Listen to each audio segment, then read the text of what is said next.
muy interesante que está relacionado con lo que es la tauromaquia.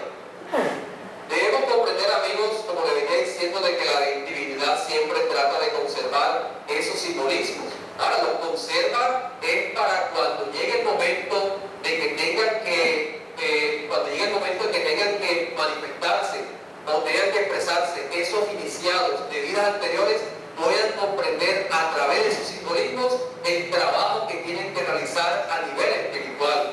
Entonces nosotros podemos ver, amigos, de que vamos a hablar un poco de esta tauromaquia, pero como le venía diciendo hace un momento, o sea, desafortunadamente la humanidad, incluso los mismos simbolismos sagrados, no los respeta, sino que al contrario los profana. Por ejemplo, nosotros hablamos dentro del esoterismo gnóstico, se conocen lo que se llaman las cartas del tarot. Y cualquier estudiante gnóstico avanzado sabe de que a través de esas cartas se refleja una verdadera sabiduría y entrega una verdadera enseñanza. Y cualquier estudiante gnóstico avanzado con un desarrollo espiritual podría comprender o entender el simbolismo que hay detrás de cada una de esas cartas. Pero ¿qué ha hecho la humanidad?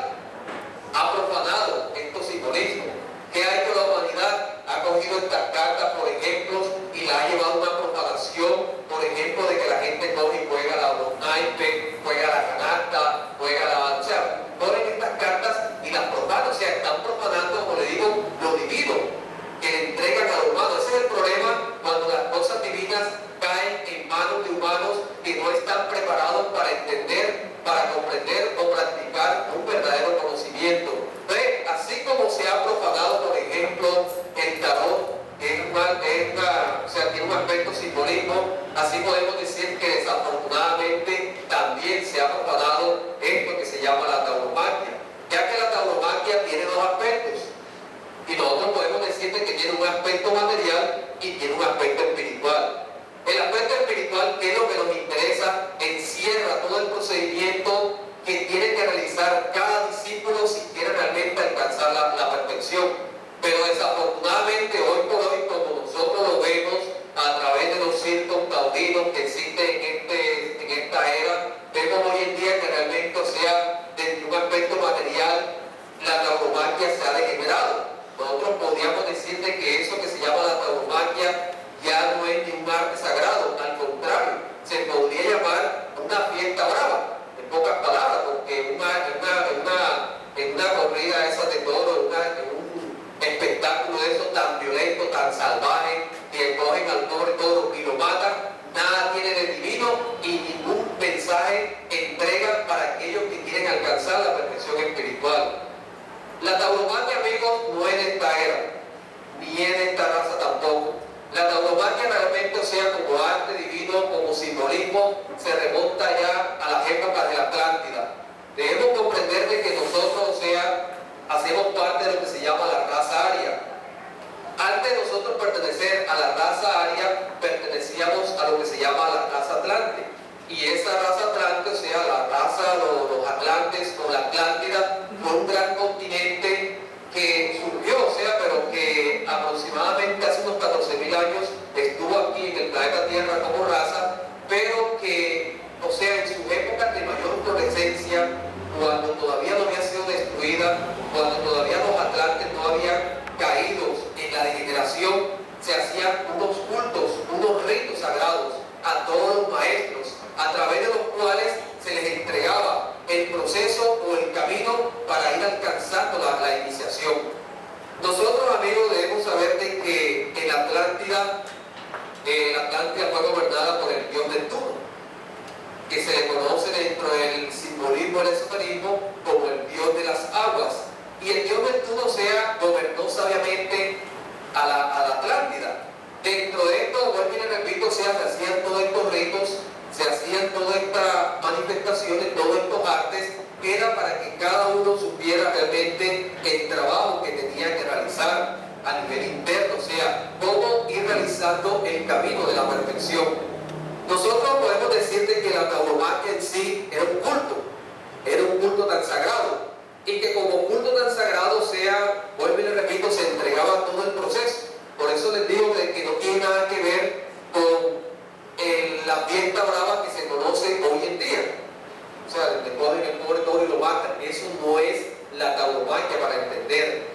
Dentro de esta tauromaquia que estamos hablando en estos momentos, o sea, dentro de la tauromaquia, o sea, en la antigua Atlántida, como les decía, al toro no se le maltrataba, sino que sencillamente se cogía con ciertos lazos artesanales, se cogía, se le amarraba para demostrar el trabajo que tenía que realizar el torero, como un mensaje, como un simbolismo para que cada uno comprendiera de que hay que realizar un trabajo de tipo espiritual y conociera realmente a qué toro se refería, que es lo que vamos a ver nosotros a través del transcurso de la conferencia.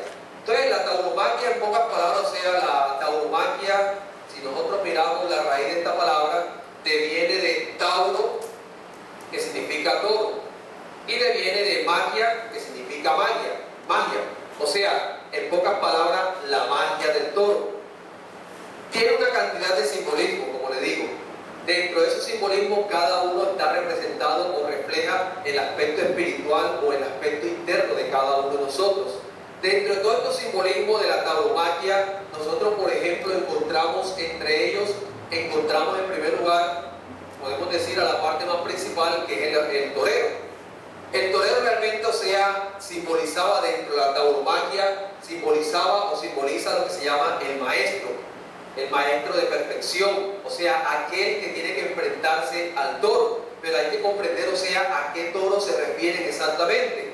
Este torero, por ejemplo, si nosotros miramos la tauromaquia, este torero, por ejemplo, él coge y entra al circo taurino y él coge y le hace un saludo, o sea, al público que está consternado ahí sentado, pero en sí, o sea, se está invitando o se está llamando a la humanidad a que realicen un trabajo espiritual. O sea, en pocas palabras, el torero, que simboliza, vuelvo y repito, al maestro, al que ha alcanzado la perfección espiritual, le muestra, o sea, invita a la humanidad para que aprendan, o sea, a conocer ese toro. O sea, en pocas palabras, invita a la humanidad a autodesarrollarse, a perfeccionarse, que es lo que han venido a hacer todos los maestros de la paz de la tierra. O sea, los maestros, cuando ellos vienen y le entregan un conocimiento a la humanidad, no es sencillamente para que la humanidad se quede diciendo el maestro Jesús dice, el maestro Samael hizo, el maestro Buda, no, sino porque para que la humanidad aprenda de que tiene que realizar un trabajo interno espiritual para que también alcance esa perfección. Desafortunadamente la humanidad, como siempre ha pasado, la humanidad se queda solamente con un mirar hacia afuera. O sea, desafortunadamente la humanidad se queda solamente con los símbolos, con los ritos, con las creencias y terminan en una forma desgraciada por tergiversar y por deformar lo que es la enseñanza mística, que es lo que ha pasado en estos momentos. Dentro de estos símbolos nosotros podemos encontrar, por ejemplo, encontramos lo que aparte del saludo, encontramos de que existe una música. Hay una música, pero es una música especial, es una música, podemos decir, que va directamente al alma, o sea, todo torero, toda aquella persona que quiera ir en camino de la perfección espiritual, debe aprender, o sea, a compenetrarse con una música clásica, con una música espiritual, con una música de la esfera, que nada tiene que ver, o sea, con la música mundana, degenerada, que se escucha en cantinas, en bares y en discotecas. Como podemos ver acá en la diapositiva, o sea, la tauromaquia está íntimamente relacionada con la constelación de Tauro, que en sí podemos decir, dentro de la constelación de Tauro, se dice de que la constelación de Tauro, o sea, está íntimamente ligada con el planeta Venus, y debemos saber de que en astrología el planeta Venus se le conoce como el planeta del amor. Por eso es que si ustedes pueden ver, muchos taurinos o muchas personas que son del signo de Tauro tienen tendencia muchas veces a la belleza, al amor, al arte, a la perfección. O sea, tienen normalmente esa tendencia porque traen esa vibración. Entonces nosotros, amigos, dentro de las enseñanzas gnósticas, vuelvo y repito, está la constelación de Tauro, que en sí, o sea, está relacionado con la tauromaquia. También, o sea, dentro de estos símbolos que estamos viendo, vemos de que el torero, o sea, vemos de que siempre cuando se da lo que se llama dentro de la tauromaquia, siempre hay un grito, podemos decir así, a través del público, y encierra lo que se llama el olé. A través de todos los tiempos, o sea, la divinidad ha utilizado un lenguaje sagrado, y ese lenguaje sagrado en esoterismo se conoce como los mantras. El olé, en pocas palabras, es un mantra. o sea, palabra sagrada. Y cada letra de ese olé tiene un simbolismo como lo podemos ver acá. Nosotros analizamos, por ejemplo, la O está íntimamente representado por el corazón. Y el corazón podemos decir de que es donde reside ese poder que es la intuición. Vemos también de que la L simboliza lo que se llama las dos líneas de la vida, la vertical y la horizontal, donde transitamos cada uno de nosotros. Muchas veces transitamos dentro de esa horizontal de la vida en una forma mecánica, naciendo, creciendo, comiendo y muriendo. Y muchas veces tenemos la posibilidad de transitar por una vertical que está íntimamente ligada con todos los poderes y todos los desarrollos del alma. Y vemos de que está la E, que la E en sí está íntimamente relacionado con la garganta. Y está íntimamente relacionado, o sea, donde la garganta, que es un útero donde se gesta la palabra. Entonces, este es el significado del olé que se ve dentro de la tauromaquia. Estamos hablando, vuelvo y repito, de la tauromaquia como un símbolo sagrado. Nada tiene que ver con el espectáculo violento que nosotros conocemos hoy en día. Vemos también de que aparece otro símbolo, o sea, que es el toro. El toro, compañero, significa o simboliza el defecto. Y ahora podemos comprender lo que es la lucha entre el torero y el toro. O sea, lo que es la lucha entre el maestro de perfección o aquella persona que va alcanzando la perfección y el toro, que son cada uno de nuestros defectos psicológicos. Eso es lo que representa realmente dentro de ese arte, dentro de esa corrida. Eso es lo que representa ese torero y ese toro. Y por eso el torero tiene que enfrentarse al toro. O sea, cada uno de nosotros que quiera realmente llegar a alcanzar la perfección espiritual tiene que aprender a enfrentarse cada uno de los toros que tenemos por dentro con cada uno de nuestros defectos psicológicos, si realmente queremos alcanzar un grado iniciático o queremos alcanzar un grado de perfección espiritual. Vemos también, por ejemplo, hablando acá del torero, vemos de que el torero, por ejemplo, los toreros, ellos se dejan crecer el cabello y se hace lo que se llama una coleta. Esa coleta, o sea, simboliza, compañeros, lo que es el poder cuando el discípulo ha alcanzado la castidad científica. O sea, cuando el discípulo ha alcanzado el poder de la castidad a través de la conservación y la transmutación de sus energías sexuales. O sea, el poder, podemos decir, de un discípulo, de una persona que quiere enfrentarse a todos sus defectos, está sencillamente en la conservación de las energías sexuales.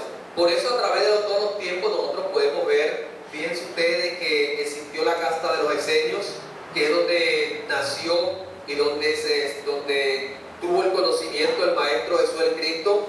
Dentro de esa casta de los esenios se afirma de que ellos, por ejemplo, se dejaban el cabello largo, no se cortaban el cabello.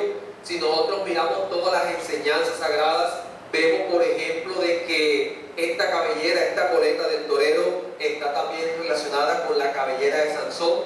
Y a través de las historias se dice de que Sansón tenía su poder en la cabellera.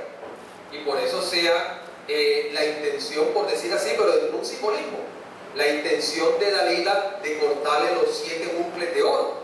Pero al ver, por ejemplo, se ve, por ejemplo, a través de muchas películas en donde Sansón, o sea, a través de toda su fuerza, se enfrentaba a los leones. O sea, él tenía una fuerza indestructible, pero no es una fuerza física en sí, 100%, sino que hay un simbolismo. Y se dice de que Sansón, o sea, se dice la enseñanza que Sansón, cuando Sansón se durmió, se dice que vino Dalila y le cortó los 7 bucles de oro. Lo podemos ver o entender a nivel literal, pero a nivel espiritual, compañero, o sea, cuando se dice de que Sansón se durmió, quiere decir de que en ese momento se dejó llevar por uno de sus defectos psicológicos. O sea, cuando a nosotros se nos manifiesta un defecto, en términos psicológicos, espirituales, se enseña de que tú estás dormido. ¿Por qué? Porque hay un defecto manifestándose en ese momento. Y si es de lujuria, como el caso de Sansón, pues se deja llevar por la lujuria, se deja llevar por el deseo pasional, cae en brazos de Dalila y Dalila viene, coge y le corta los 7 bucles de oro. O sea, le corta el poder que no estaba en la cabellera, sino que estaba en sus energías sexuales. O sea, quiere decirte que Sansón entonces fornicó, y por eso se dice que se cayó el templo. Es una enseñanza, es una sabiduría, pero como le digo, muchas veces la gente viendo y no ven, teniendo oído y no oyen, teniendo entendimiento y no entienden, y quieren entenderlo sencillamente desde un punto de vista literal. Entonces, por eso es que el torero, él se deja crecer la cabellera, por eso es que el torero, él coge y se deja esa coleta, que simboliza, vuelvo y repito, la castidad. Vemos de que este torero, por ejemplo, él tiene lo que se llama una capa, tiene un manto. Ese manto, esa capa, simboliza más que todo, se dice dentro del lenguaje esotérico, que existe el velo de maya ilusión, que ningún mortal ha podido levantar. O sea, es la fascinación que nosotros tenemos hacia las cosas materiales. O sea, nosotros estamos fascinados con el mundo material, en pocas palabras. Y por eso es que detrás de esa capa existe lo que se llama la espada. Y por eso es la espada detrás de la capa. O sea, la espada es la voluntad, en pocas palabras. La espada, o sea, es el poder de la voluntad que debe desarrollar cada discípulo si quiere realmente empezar a enfrentarse a cada uno de sus defectos, simbolizado acá como el toro dentro de la tauromaquia. Entonces nosotros, amigos, vemos de que hay una cantidad de simbolismos. Por ejemplo, también vemos de que existe lo que se llama el establo. Vemos que dentro de ese establo, o sea, encontramos dentro del establo que en sí simboliza, o sea, nuestro subconsciente. Cada uno de nuestros defectos, para comprender esto, tiene un lugar donde habita, y ese lugar es lo que se llama subconsciente. El subconsciente, o sea, ahí se manifiesta y vive en cada uno de nuestros defectos. Entonces, el establo, que es el lugar donde viven esos defectos, por eso es que nosotros vemos de que muchos maestros, tratando de entregar una enseñanza, por ejemplo, mirando la vida del Maestro Jesús, se dice de que el Maestro Jesús, a través de las enseñanzas, él le tocó nacer en un establo, pero es para simbolizar lo que se llama el nacimiento del Cristo en cada uno de nosotros. Entonces vemos de que el Maestro Jesús dice que nació en un establo, y que nació en medio de animales importivos, nació en medio del buey y de la mula. Si nosotros miramos, por ejemplo, la vida de San Francisco de Asís también nació en un establo. Dice la mitología de que Hércules le tocó limpiar los establos de Augias. O sea, el establo siempre está relacionado con el subconsciente de cada uno de nosotros. O sea, está relacionado con ese lugar que es donde habitan todos nuestros defectos. Y el discípulo, a través de una sabiduría como la gnosis, debe aprender a penetrar dentro de ese establo para conocer cada uno de sus defectos. También, o sea, encontramos dentro de los simbolismos de la tauromaquia, encontramos lo que se llama el público, el consternado público que se sienta a observar la corrida, que se sienta a observar ese enfrentamiento entre el torero y el toro dentro de un simbolismo. O sea, ese público, podemos decir, compañeros, tiene un simbolismo que son los diferentes yoes de cada uno de nosotros, que se pronuncian, que se manifiestan a través de nuestra existencia. También el público está íntimamente relacionado con aquellas personas que están, por decir así, fuera de la corrida, o sea, aquellas personas que solamente se quedan observando la corrida, que solamente se quedan observando el espectáculo, pero que no se dedican a hacer un trabajo espiritual. O sea, son aquellas personas que sencillamente se dedican o se contentan con ver la enseñanza que entregan todos los maestros, pero que no se dedican a realizar un trabajo, que a través de la Biblia se conocen como las multitudes. Existen las multitudes y existen los pocos. Las multitudes, como vuelvo y repito, son la cantidad, la gran parte de la humanidad, y los pocos, podemos decir, son aquellos que realmente comprenden de que para alcanzar la perfección espiritual hay que realizar un trabajo. Estamos hablando de un lenguaje un poquito profundo y una conferencia profunda para personas que tienen un poquito de comprensión sobre lo que son estas enseñanzas.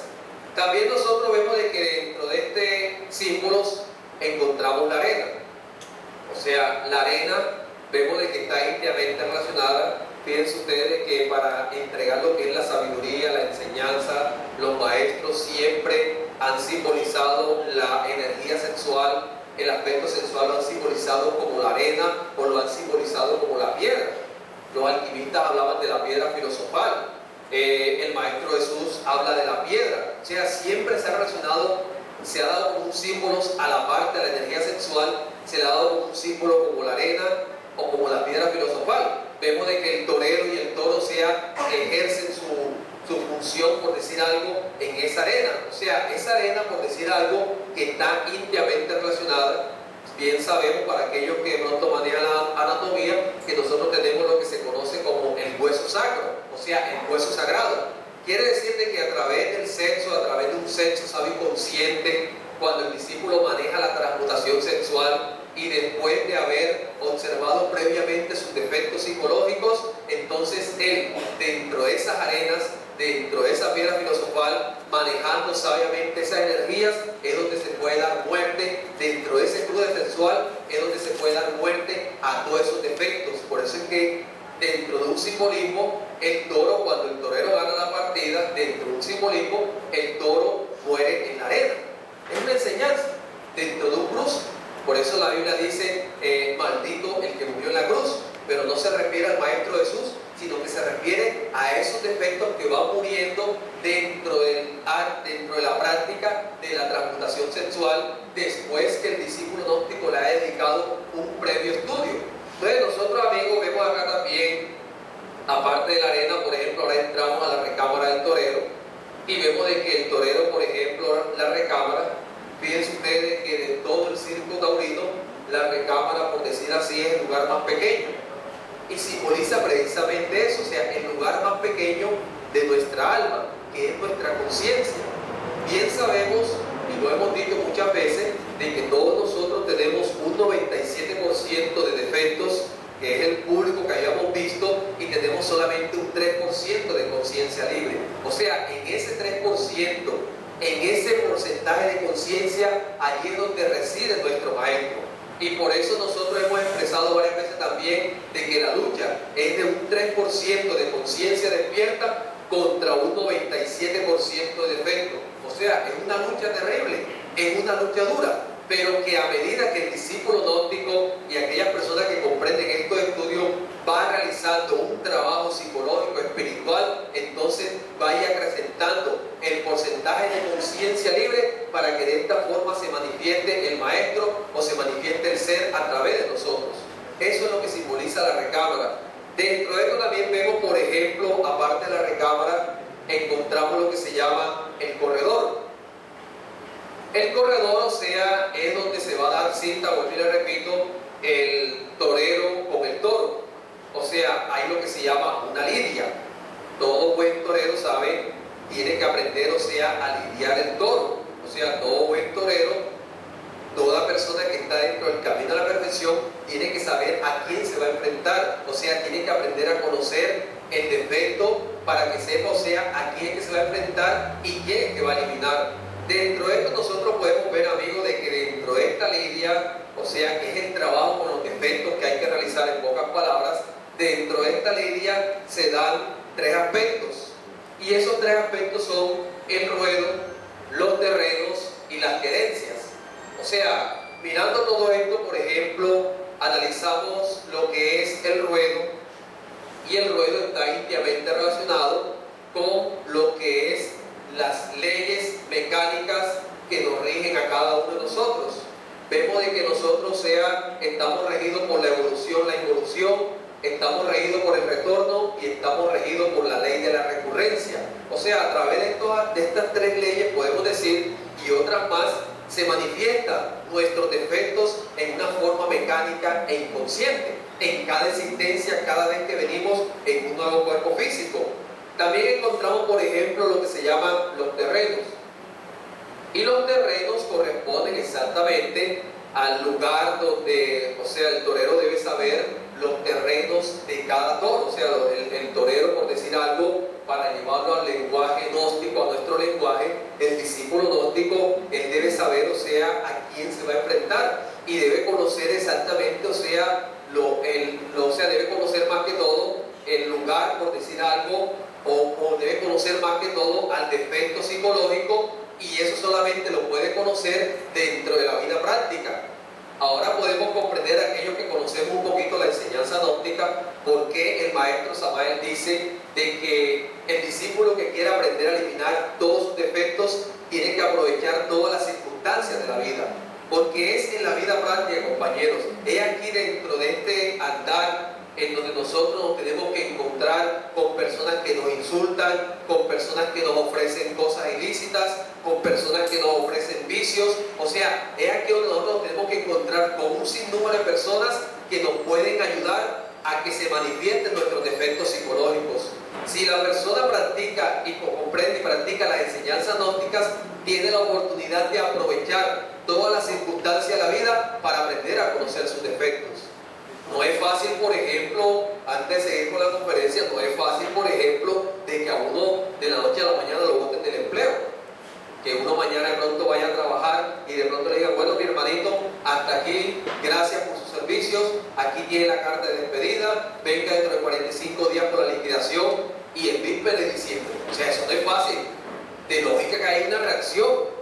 De lógica que ahí en esos momentos tú enseguida se te manifiesta el miedo, se te manifiesta la preocupación, y ahora me metí en una deuda, y ahora me metí en un banco, y ahora tengo la cuota de la moto, y ahora cómo voy a hacer. O sea, hay unas reacciones, pero esa circunstancia de tu vida, aunque sea desagradable, te da una oportunidad que si tú practicas las enseñanzas gnósticas, de conocer y eliminar cada uno de esos defectos que se te van manifestando. Entonces, por eso, amigo, el discípulo gnóstico, no debe desaprovechar ninguna circunstancia de su vida desfavorable para que aprenda a conocer cada uno de sus defectos, si realmente quiere un desarrollo espiritual.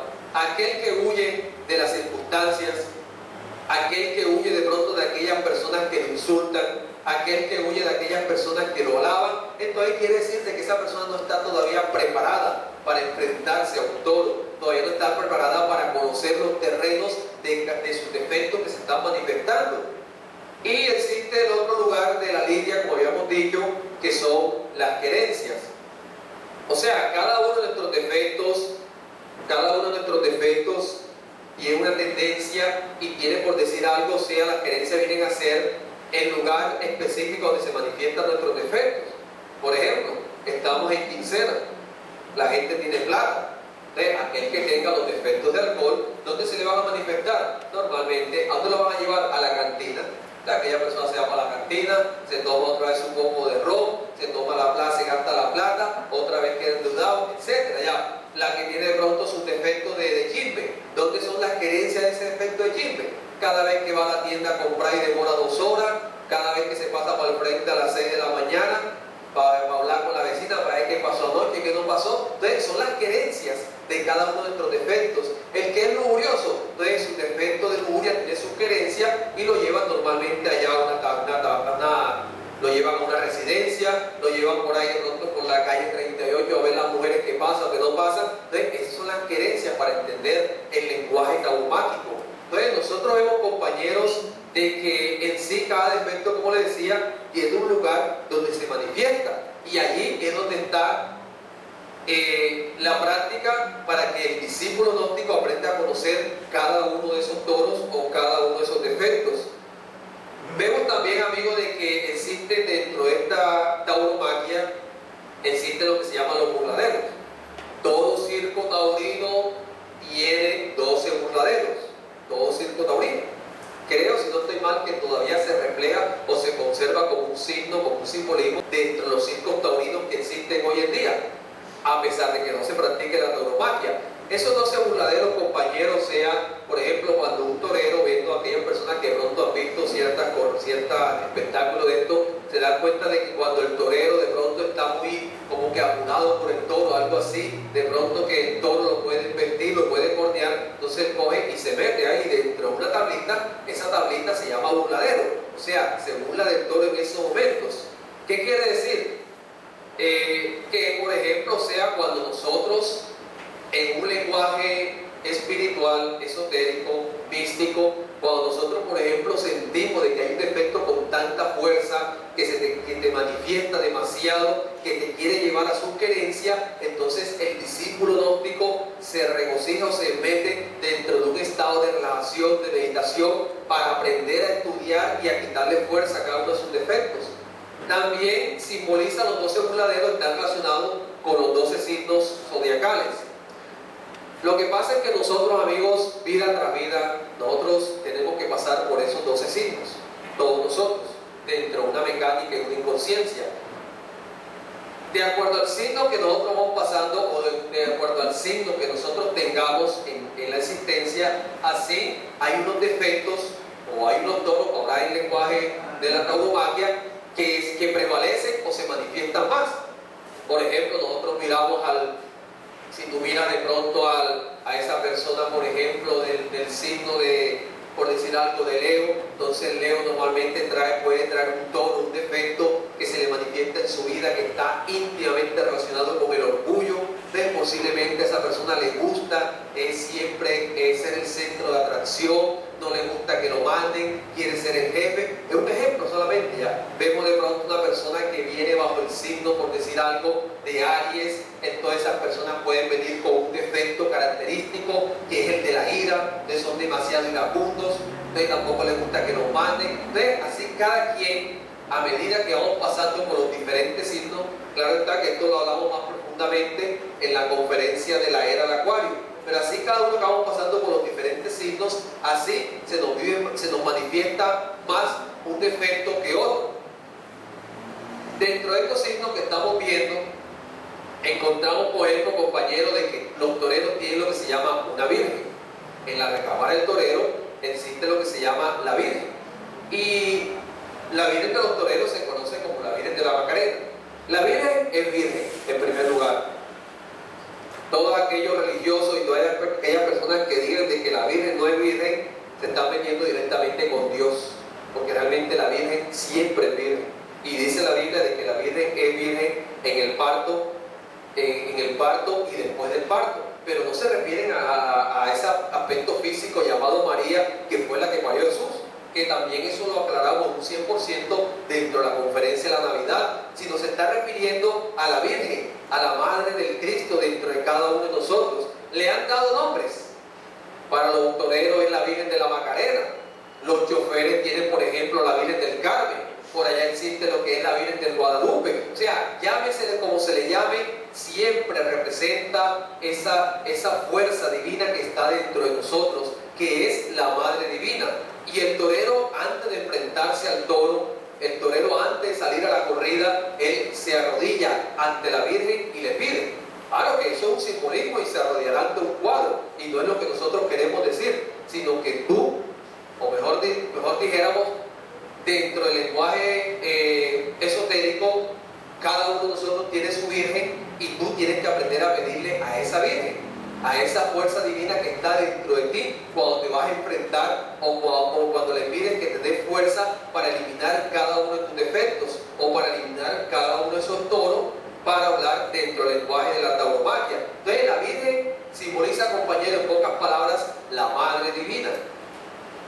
Por eso dicen por ahí de que el hijo que se olvida de su madre se extravia del camino y cae en el error. O sea, cuando nosotros, compañeros, nos olvidamos de nuestra Madre Divina, entonces corremos el riesgo de que alguno de estos defectos se nos manifieste y cometamos errores en la vida. Por eso el discípulo gnóstico sincero, él aprende a pedirle a esa Madre Divina, él aprende a pedirle a esa Virgen que está dentro de sí. Cada vez que quiera la desintegración o cada vez que quiera eliminar cada uno de sus defectos psicológicos. Es el simbolismo de la Virgen dentro del arte de la tauromaquia. Y también, por ejemplo, nosotros encontramos dentro del aspecto, aparte de la Virgen, encontramos ya otro aspecto, otra enseñanza, que dentro del círculo, o sea, dentro del arte de la tauromaquia, se dan lo que se llama los 3 tercios, o sea, hay 3 aspectos que son los picadores, los banderilleros y el torero. O sea, todo arte, podemos decir todo arte que encierre lo que es el aspecto clásico de un drama, tiene 3 aspectos. Y dentro de eso, dentro de la tauromaquia, están estos 3 aspectos que son picadores, banderilleros y toreros. En la masonería antigua, la masonería oculta, se le daba el nombre de maestros, de compañeros y de aprendices. ¿Qué quiere decir esto, compañeros? Que nosotros dentro de esta enseñanza, dentro de este trabajo, dentro del proceso espiritual, podemos comprender de que en sí, o sea, el torero, como les decía, simboliza al maestro, o sea, ya el que ha alcanzado la perfección espiritual, aquel que ha eliminado sus defectos psicológicos. El banderillero, o sea, que nosotros vemos los banderilleros, ellos van a pie Y antiguamente, cuando era el arte de la tauromaquia verdaderamente, los banderilleros, ellos le clavaban 7 banderillas, pero sin herir al toro, 7 banderillas en el cuerpo del toro, que estaba íntimamente relacionado con los 7 niveles de conciencia que debe alcanzar cada uno de nosotros. Entonces ya los banderilleros podemos decir que ellos van a pie, o sea, es cuando ya la persona, el discípulo, por decir algo de las enseñanzas de las escuelas ocultas, ya va teniendo un poco de dominio sobre el toro y ya aprende a enfrentarse al toro. Viendo lo que es los picadores se conocen como los aprendices en el lenguaje de la masonería, y estos picadores, si nosotros miramos, ellos van a caballo. Ellos van a caballo, o sea, son aquellas personas que están apenas empezando dentro del camino iniciático. Algunos de pronto en esta vida apenas somos aprendices. Algunos de pronto ya de vidas anteriores tenemos la capacidad de ser banderilleros, o sea, ya sabemos enfrentarnos a nuestros defectos. Y algunos, ¿por qué no? Ya de vidas anteriores incluso hemos podido alcanzar cierto grado de maestría, que de pronto a través de los mismos errores que hemos cometido los hemos perdido, y que en esta vida estamos dentro de unas tinieblas. Y por eso es que la enseñanza gnóstica muchos la comprenden en un aspecto primario y otros la comprenden en un aspecto más profundo. Todo es de acuerdo al grado iniciático o al grado espiritual que cada uno de nosotros alcance o haya alcanzado en vidas anteriores. Entonces nosotros, amigos, viendo esto, como les decía, hay que comprender que dentro de este arte, dentro de esta enseñanza, lo que se busca es que cada quien aprenda a enfrentarse, o sea, a sus defectos psicológicos. Dice la Sagrada Escritura dice de que el cielo es de los valientes y los valientes lo han tomado. Cuando la Biblia habla de los valientes, se refiere a una persona que realmente aprende a enfrentarse a sus defectos psicológicos. O sea, valiente no es aquella persona que coge y de pronto pelea con otro. Valiente es una persona que se enfrenta a la ira, al orgullo, a los celos. O sea, valiente es el que se enfrenta a sí mismo, a sus defectos. Y esos son los que pueden alcanzar esos cielos, que están íntimamente relacionados con unos estados de conciencia. Entonces, es un conocimiento, es una sabiduría, es una enseñanza que gracias al Maestro Samael nos la devela para bien de la humanidad, para que nosotros comprendamos que a través de todos los tiempos siempre se le ha venido entregando esta sabiduría a la humanidad, pero que la humanidad desafortunadamente la desprecia. La humanidad a veces no la quiere practicar, o sea, a veces nosotros pasamos trabajo en la vida, me incluyo allí, posiblemente porque no conocemos estos estudios, y habemos algunos que pasamos trabajo en la vida porque los conocemos y no queremos llevarlo a la práctica, que solamente nos quedamos con la parte externa, nos quedamos solamente con los ritos, con las ciertas prácticas, nos quedamos solamente con la literatura, pero el verdadero trabajo al que invita el torero dentro del arte de la tauromaquia no lo queremos muchas veces realizar. O sea, muchas veces en vez de nosotros realmente triunfar, ganar en esta existencia sobre todos esos toros, sobre todos esos defectos, muchas veces ocurre todo lo contrario, que son los defectos los que triunfan sobre nosotros. Entonces ahí se podría decir que prácticamente entonces perdemos una oportunidad de alcanzar un desarrollo espiritual. También vemos de que aparte de los picadores que estábamos viendo ahora, también vemos que existen, como le decía hace un momento, los tercios. Y le decía hace un momento de que toda obra clásica, dramática, tiene 3 tercios. Y que la tauromaquia, podríamos decir, compañero, es la misma vida que tiene que llevar el discípulo gnóstico dentro del desarrollo espiritual. O sea, se dice de que dentro de estos 3 tercios existe lo que se llama el tercio de varas, existe el tercio de banderillas y existe por último lo que se llama la muerte. Dentro del tercio de varas nosotros vemos de que está íntimamente relacionado con el estudio de cada uno de nuestros defectos.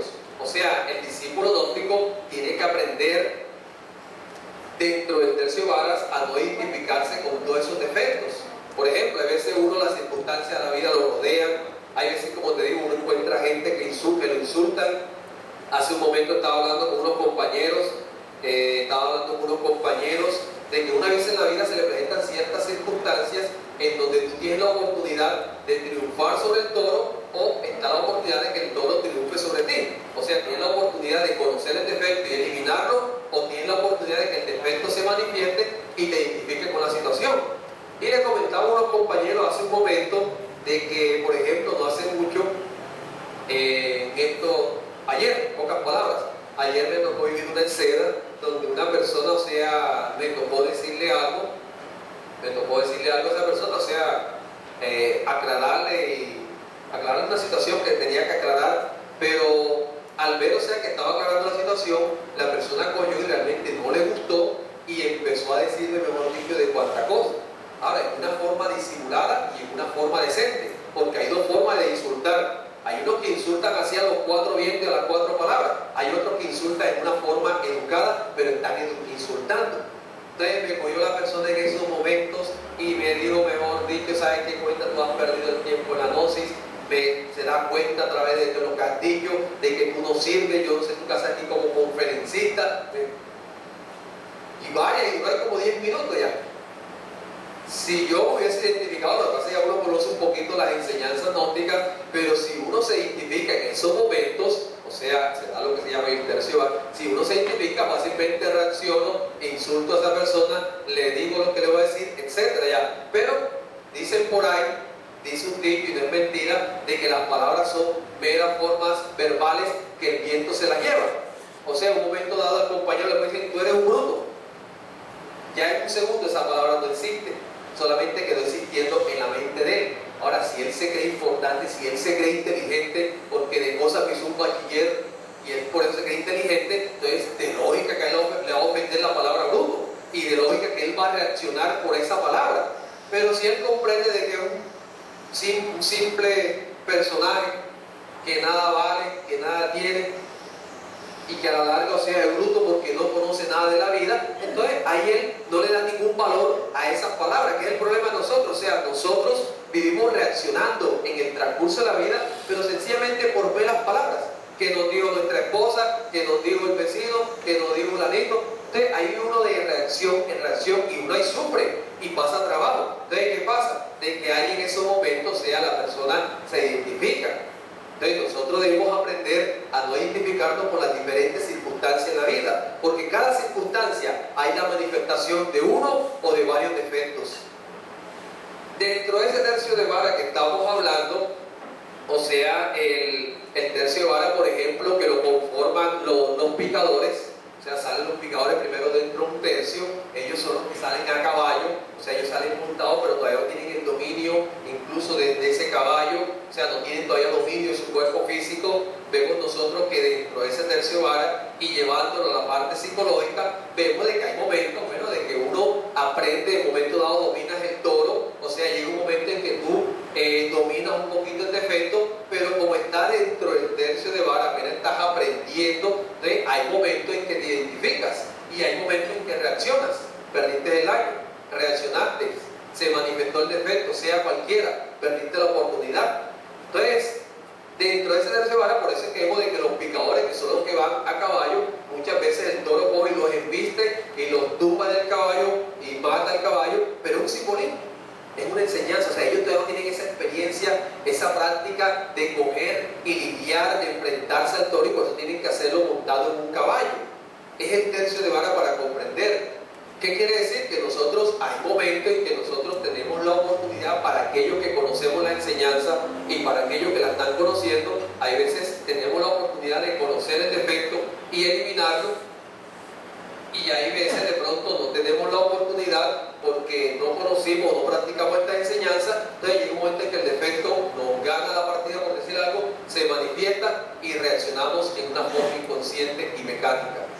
También encontramos el otro tercio, que ya es el tercio de banderilla.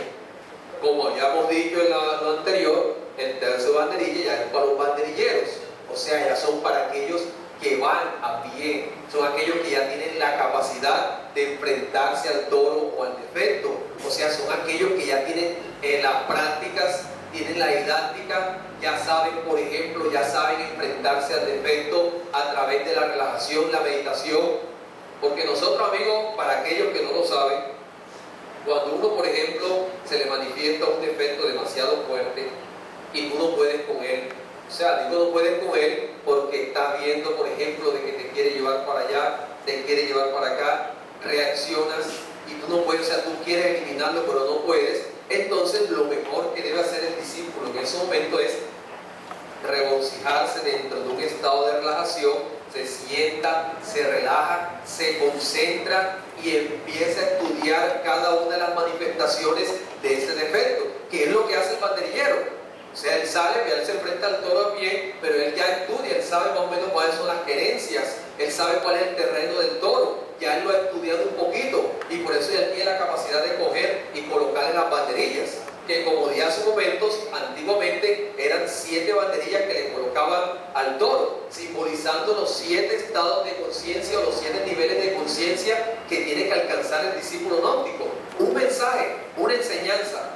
Y yo creo que hasta ahora que hemos escuchado esta conferencia, daría como un poco de dolor o de tristeza de ver cómo se ha profanado este arte tan sagrado. O sea, de ver cómo la humanidad en una forma inconsciente ha llevado este arte y lo ha llevado a la bestialidad. O sea, ha llevado a la muerte de los animales, a la muerte de un toro. El toro jamás y nunca, o sea, dentro de un simbolismo, antiguamente dentro de la Atlántida, jamás y nunca mataban el toro.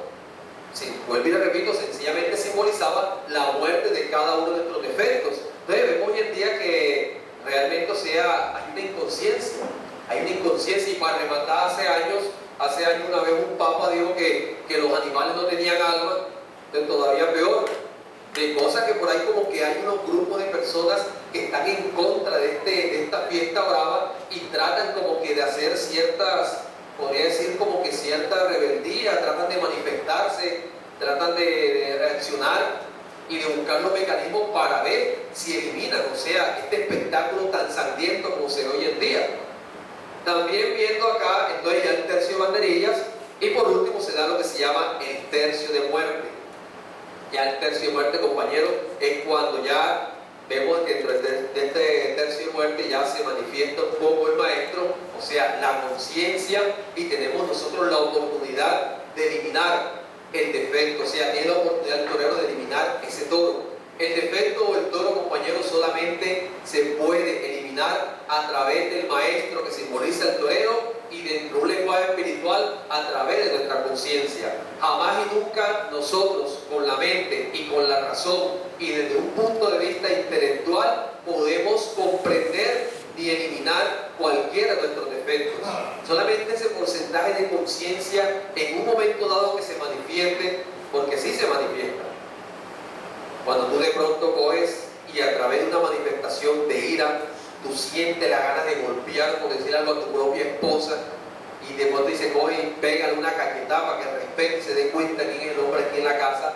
En ese momento se te puede manifestar la conciencia y podrías llegar a autoobservarte en lenguajes gnósticos, podrías llegar a preguntarte qué estoy pensando o qué estoy sintiendo. Te das cuenta del pensamiento que te dice pégale una cachetada, insúltala, échala de la casa, y en ese momento puedes, como el torero, estamos resumiendo todo, así como el torero llega a pedirle a su virgen para enfrentarse al toro, entonces en ese momento tú acudes a tu virgen, a tu madre divina, y en una forma sencilla expresas mentalmente: Virgen, Madre de mi Cristo, elimíname este pensamiento y este defecto que quiere pegarle una cachetada a mi esposa. Entonces allí se va manifestando ese porcentaje de conciencia que simboliza el torero, vuelvo y te repito, y allí tienes la oportunidad de eliminar, de quitarle fuerza a ese defecto psicológico. Ya después, más adelante, si ya estás metido dentro de estas enseñanzas, entonces ya actúas, o sea, ahí en ese momento actuaste, por decir algo, como el picador, entonces ya después actúas como un banderillero, entonces llegas a tu casa o te das la oportunidad, te sientas, te relajas, te concentras, vuelves y le pides a esa Madre Divina que te traiga la escena, que te reviva la escena donde te manifestó ese toro o ese defecto de la ira. Entonces empiezas a revivir la escena, te das cuenta cómo reaccionaste, qué pensaste, por qué te ofendiste, y empiezas a eliminar cada una de las partes de ese defecto. O sea, empiezas a entrar a niveles de conciencia, empiezas a colocar esas banderillas que le coloca el banderillero al toro. O sea, un trabajo perfecto, amigos. No comprendemos a veces por qué la humanidad no quiere entender este trabajo o no quiere practicarlo.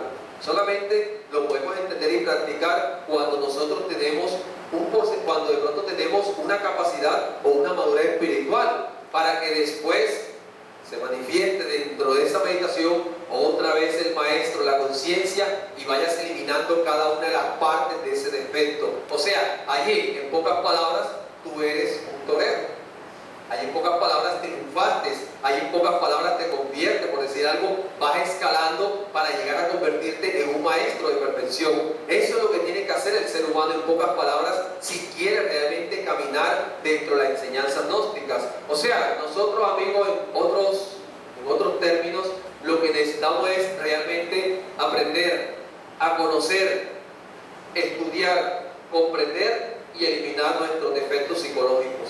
Eso es lo que se enseñaba a través de la tauromaquia, eso es lo que se enseña a través de la Biblia, eso es lo que ha venido el maestro Samael Aun a enseñar en esta era de Acuario, a través de todos sus libros.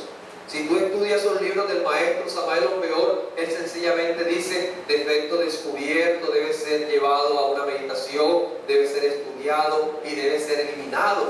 Eso es lo que hay que hacer.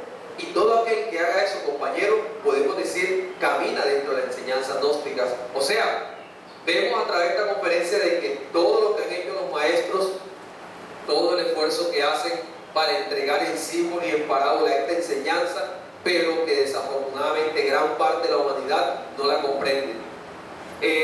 Bueno, amigos, hasta aquí mis palabras, hasta aquí la conferencia de la tauromaquia. Si tienen alguna pregunta relacionada con lo que nosotros hemos expresado en estos momentos, están en toda su libertad de hacer preguntas.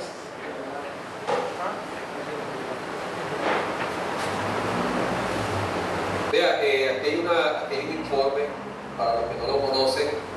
O sea, como les decía, o sea, hay gente que ellos tratan de enfrentarse y de reaccionar ante la fiesta brava, porque realmente el espectáculo que uno ha visto de pronto, ya sea a través de la televisión o de pronto en vivo, realmente, o sea, aparentemente el torero en estos tiempos es un valiente, aparentemente, y el toro sale y él lo enfrenta y le mete una espada, le mete unas pullas, lo mata, etcétera, y aparece el torero como un héroe en eso. Pero si ustedes supieran lo que le hacen al toro antes de entrar al circo taurino, mejor dicho, o sea, se dieran cuenta de que el torero en ningún momento es valiente. En primer lugar, porque los toros que cogen para eso son toros de casta, son toros, o sea, que nunca han perdido la energía sexual. Y cuando un toro nunca ha perdido la energía sexual, quiere decir que tiene una fuerza poderosa, indestructible. Lo mismo es el ser humano. Cuando el ser humano se dedica a no perder y transmutar su energía sexual, también adquiere una capacidad, adquiere una resistencia física y espiritual. O sea, ahí donde está el poder de cada discípulo gnóstico, en saber conservar y transmutar las energías sexuales. Entonces nosotros, por ejemplo, aquí lo voy a leer una parte. Fíjense ustedes, dice: se cree valiente pero no lo es, no tiene carácter fuerte. 24 horas antes de entrar en la arena, el toro ha sido sometido a un encierro. Lo encierran a oscuras. ¿Para qué? Para que al soltarlo, la luz y los gritos de los espectadores lo aterren. Y él trata de huir saltando de la barrera. Por eso ustedes ven que él sale así, o sea, como curioso, pero es que tiene alterado el sistema nervioso, en pocas palabras. Saltando las barreras, lo que produce la imagen en el público de que el toro es feroz. Pero la condición natural del toro es huir y no atacar. También se le han recortado los cuernos para proteger al torero.